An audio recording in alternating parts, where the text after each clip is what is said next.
যোগানন্দ যোগাশ্রম খুলনা শিশু পাঠশালা সুন্দরবন। এই প্রত্যেক দিন এই বাচ্চারা তাদের শরীরচর্চা করে। এই যিনি আমাদের সিনিয়র রয়েছেন, তিনিও এক সময় এই শিশু পাঠশালাতেই পড়াশুনো করে এখন বিএসএফে চাকরিরত। তিনি যখন আসেন এদের নিয়ে করায়।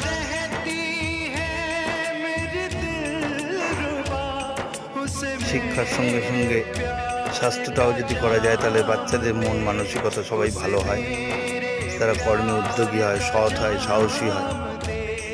এই গুরুর শিক্ষায় আমাদের এখানে শিক্ষার পড়াশোনার সঙ্গে সঙ্গে শরীরচর্চাটাও করানো হয়।